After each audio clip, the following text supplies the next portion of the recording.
Hi, I'm Justin Warren for Gestalt IT, and today I'm joined with Sean Rosemarin from Pure Storage. Tell us a little bit about yourself. Yeah, thank you, Justin. So I'm the Vice President of Systems Engineering over at Pure Storage. I've been here just about 2 years and have the privilege of leading 600 of what I believe to be some of the smartest and most customer-facing folks out there in the world. So let's start with some of the things that Pure is expecting that we're going to be experiencing here in the year, and you've got some ideas around customer experience and how that's going to become more important and not less. Yeah, absolutely. You know, if there's one thing the public cloud has taught us over the last few years, it's the fact that as a service consumption is a very attractive proposition. Customers and enterprises as a whole love the opportunity to be able to come in and consume what they think they're going to need, but then have all the flexibility to change that if their conditions change, but also use the opportunity to test out a whole bunch of different options, different vendors. And you know, this really flies in the face of a traditional customer-vendor relationship, which in the past may have spanned 5 or 7 years. You would do a bunch of research, you would do a bunch of selling, you would commit to a particular solution, and then you were more or less stuck with what you bought. Whether or not the vendor delivered, whether or not the promises were there, whether or not the value was realized.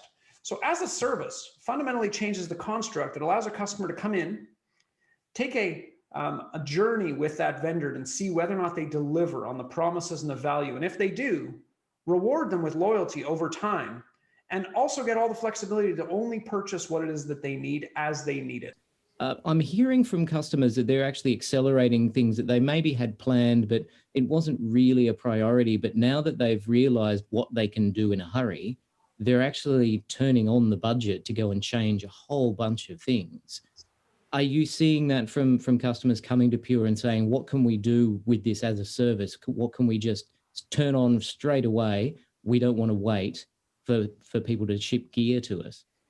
Yeah, absolutely. So over the last year, especially, we saw a lot of clients who, may have been in a bit of a bind. They had to close a short-term gap, and they were looking for vendors that could deliver quickly, but also deliver with flexibility.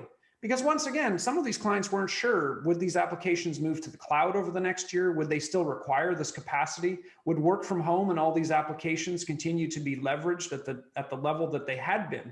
And so Pure as a service and the ability to be able to consume this as a service gave our customers that feeling of ease. They weren't getting into a long-term arrangement. They weren't going to be stuck with technical debt that they weren't going to use.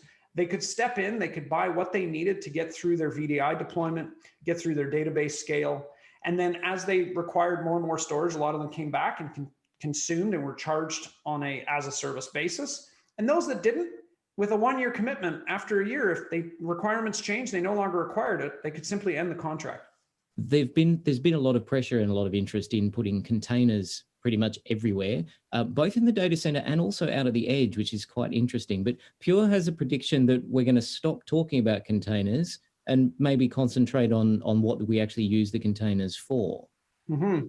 Yeah, we've lived through this. I mean, I spent quite a few years of my career over at VMware, and so I lived through the boom of VMware and VMs and all the excitement that went with it. And you knew that VMs had matured when, in essence, the market stopped talking about VMs. They were just talking about utilization. They were talking about efficiency. They were talking about availability. They were talking about the ability to scale IT at a level never seen before. And I think you're seeing the same thing with containers. There's a bit of a love with the concept of this container ship and all of these things that we can relate to. But ultimately, what it's given us is it's now given us the ability to consumerize or drive more application development, drive more applications to the edge, drive more data and connections between customers, suppliers, citizens, et cetera. And so, our prediction really here is that we will see widespread enterprise container adoption. And here's the way I think it's going to play down. Containers have been consumed on the public cloud for many, many years. This is the year the containers start to see widespread adoption inside the data center, at the edge, and with customers actually owning and operating a lot of that infrastructure. And in doing so, what it's going to mean is that a lot of the simplicity that they've come to expect from vendors like Pure and the way that we've simplified storage, they're now going to look for organizations that can simplify the deployment and container utilization as well. And we see a ton of opportunity there, specifically with stateful storage services on containers and hence our acquisition of Portworx, which has been incredibly exciting. And so when we acquired Portworx, we really looked at this distributed control plane for storage services across containers.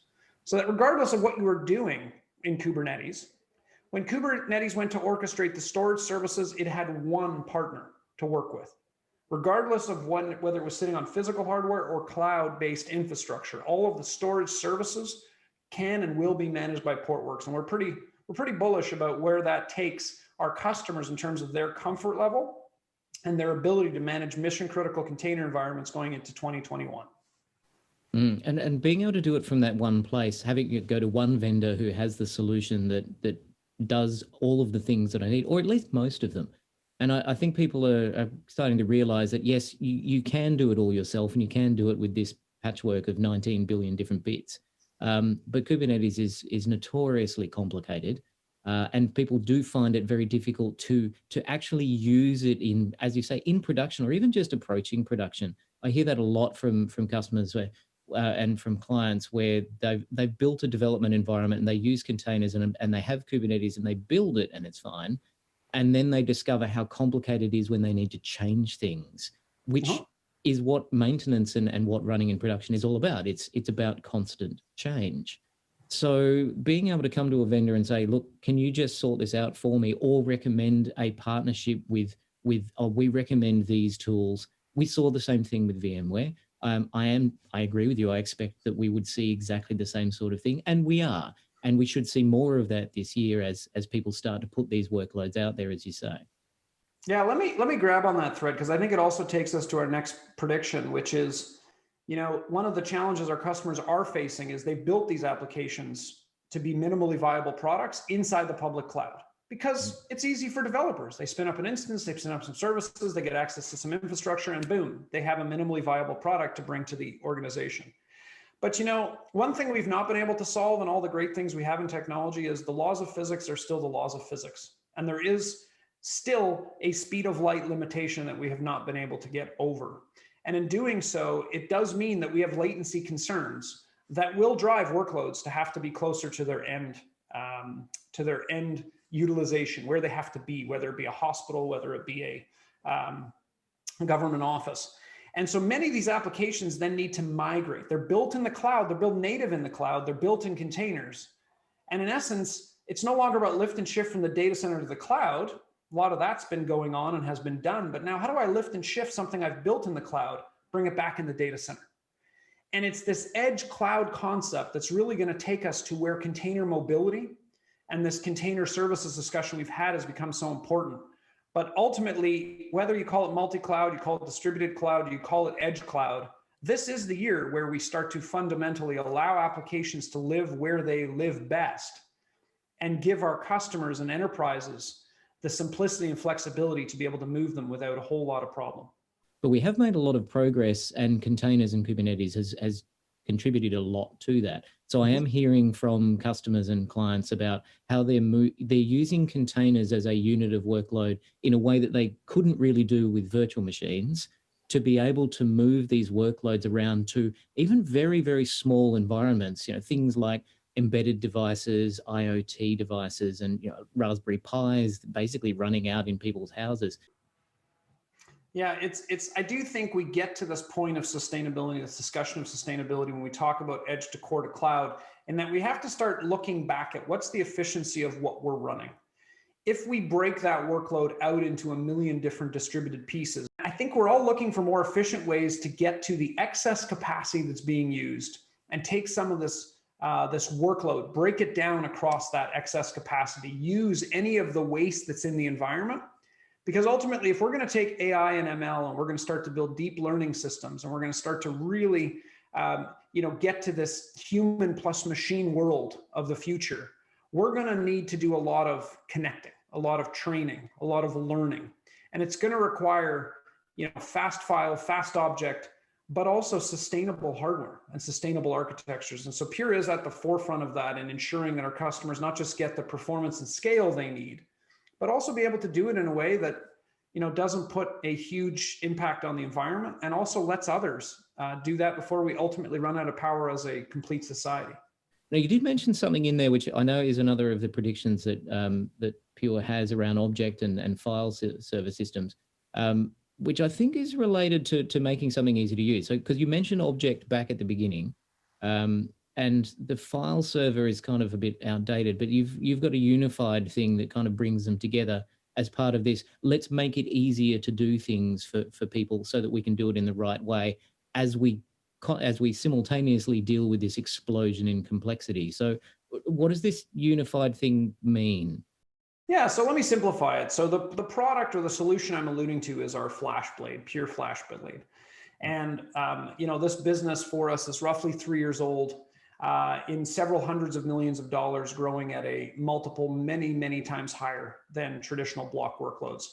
But ultimately, we looked about solving two particular problems. When we looked at file, general purpose file, shared drives is not the issue. I mean, ultimately, a lot of that is moving to the cloud. A lot of that is moving to general purpose hardware. But when we looked at the file protocols of SMB and NFS, those protocols were really never designed to handle a very large number of small files.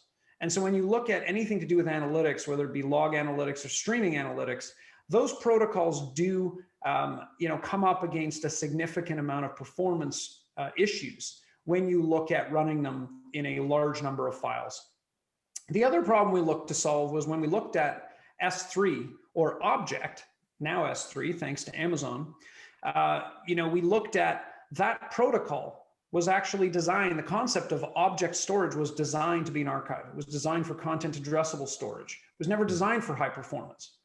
Amazon solved the issue by throwing millions of nodes at it. That's not reasonable for a client in a data center to have millions of nodes on which to spread out their object. And so Pure went about bringing a new architecture to life.